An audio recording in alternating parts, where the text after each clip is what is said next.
Got an update on Jake DeBrusk as the Boston Bruins prepare for Saturday's home opener against the Arizona Coyotes on this TGIF episode of Locked On Boston Bruins.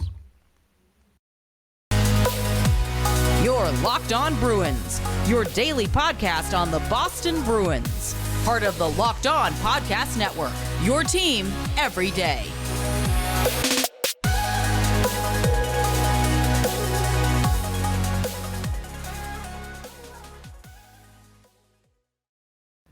What is up, Bruins fans, and welcome back to the Locked On Boston Bruins podcast. I'm your host, Ian McLaren, and this is a daily show where we discuss all things Spoke B, as well as take a look around the NHL.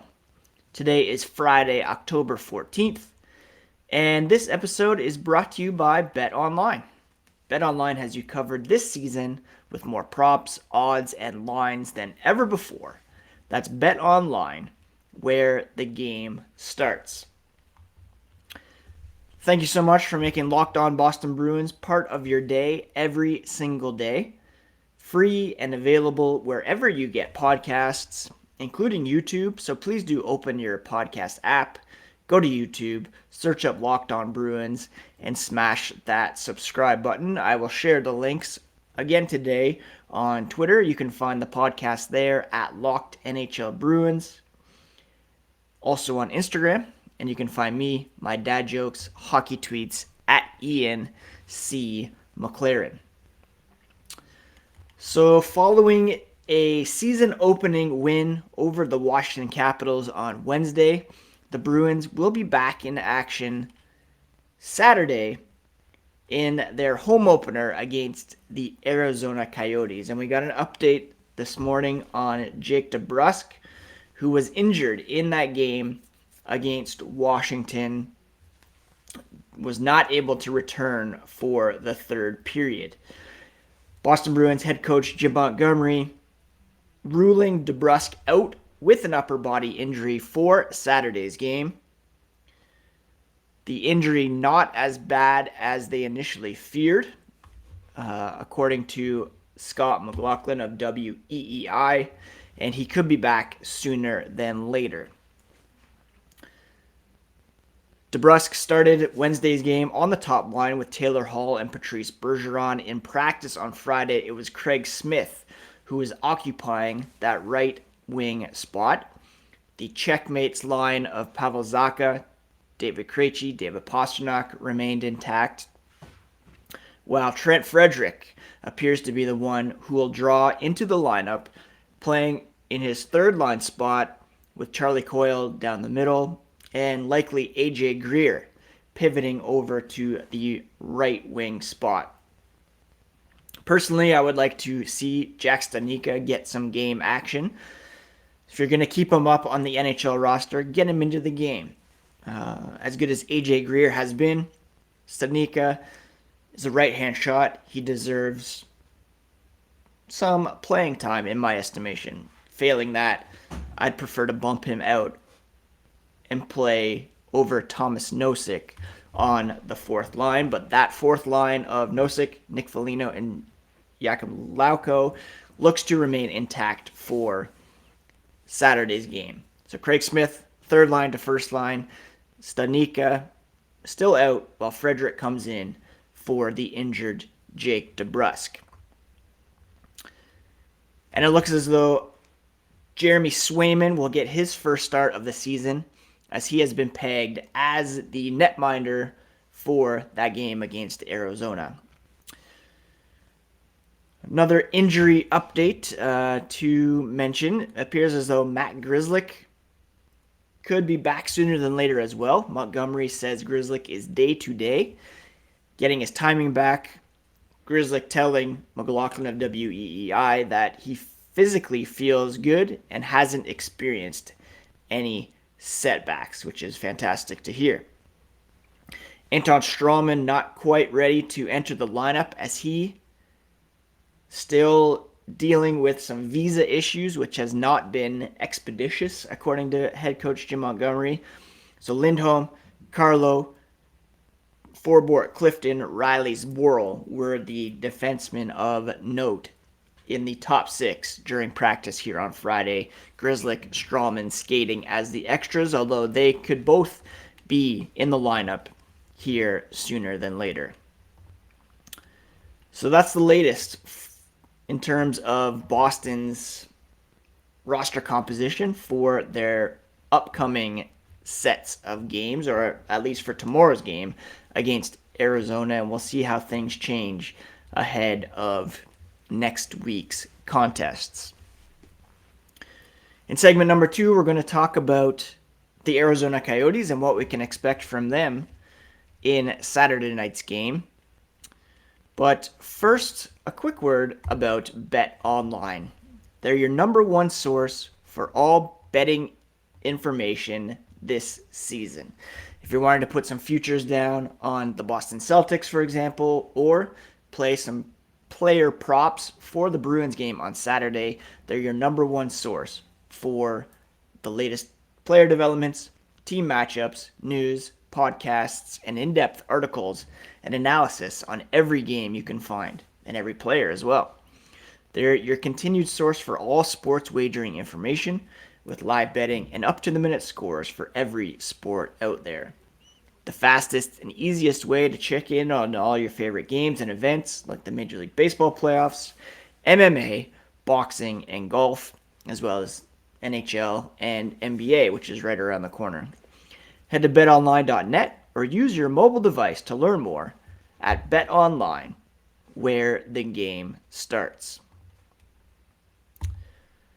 So the Bruins playing a non-traditional rival in their home opener Saturday against the Arizona Coyotes, a team that they have gone 55-27-1 against in their 83 games since the inception of the Arizona Coyotes, having moved from Winnipeg to the desert some years ago.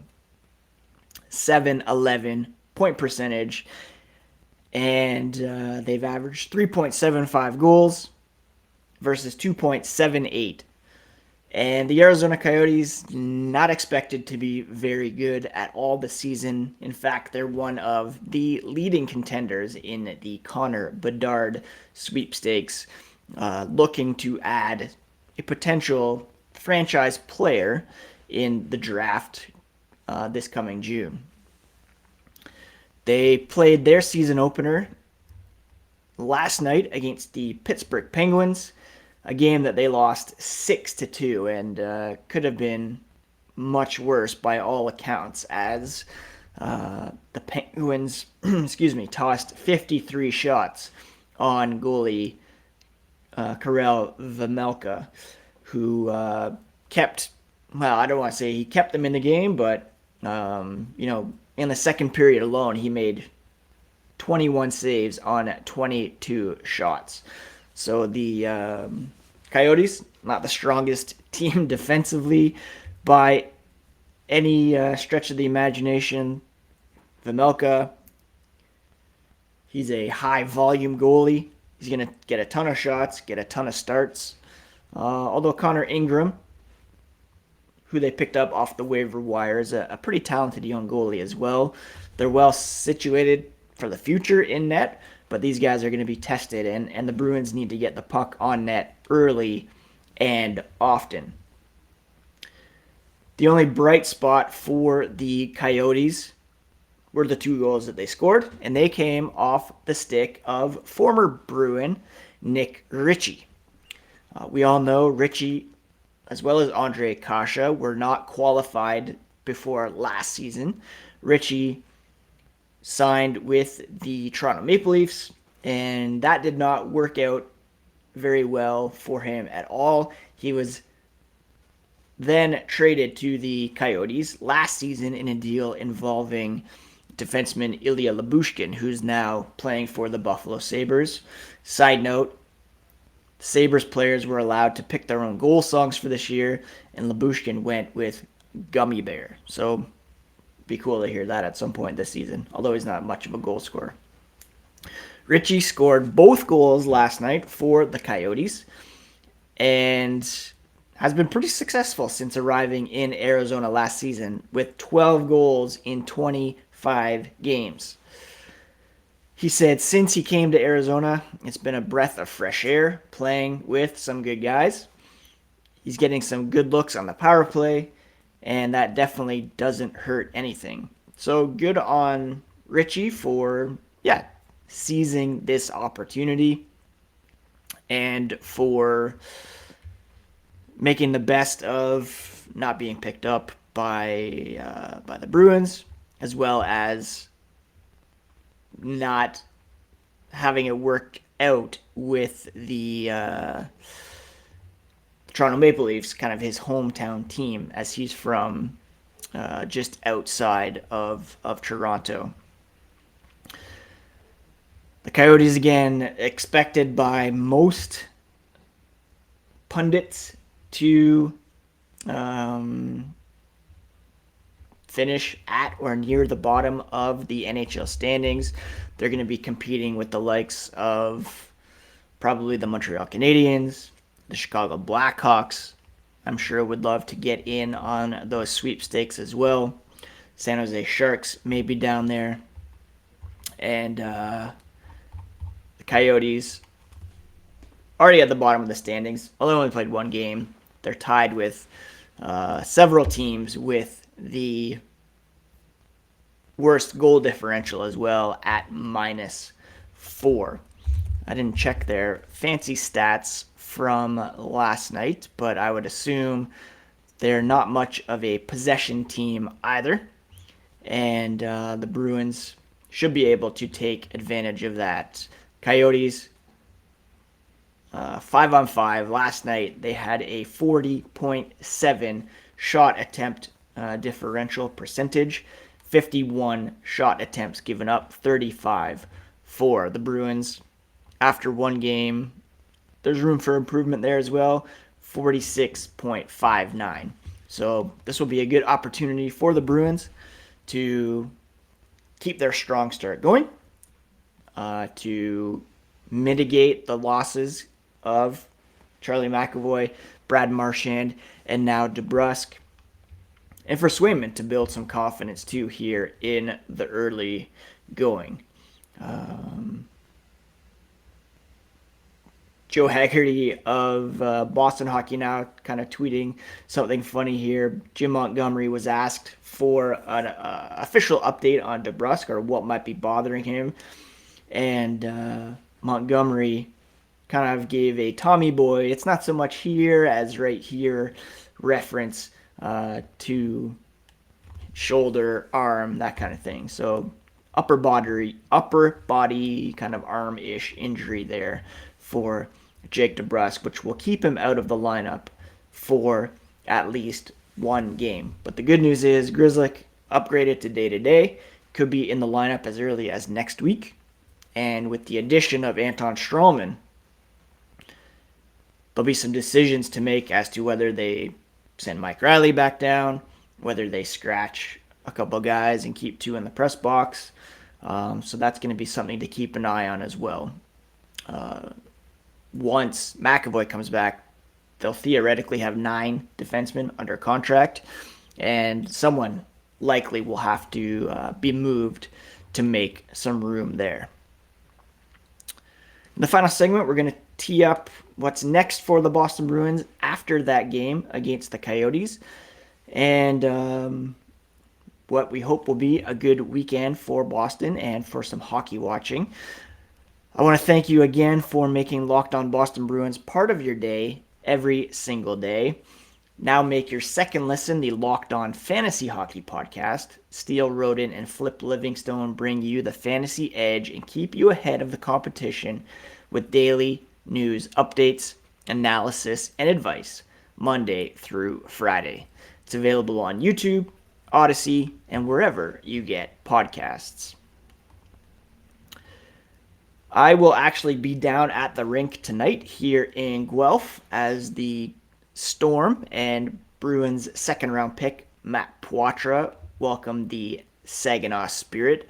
I'll be attending as a fan in the stands. I'll still be doing some Poitras watch, of course, but not in an official capacity, although I do hope to get up in the press box as early as next week when the Oshawa Generals come to town. Brett Harrison still dealing with an injury that has kept him out of the lineup for the Generals so far this season and kept him from attending Bruins training camp as well. So hopefully he's in the lineup and can get a look at him and Poitras in a 2-for-1 deal next week. The Bruins have a busy week coming up.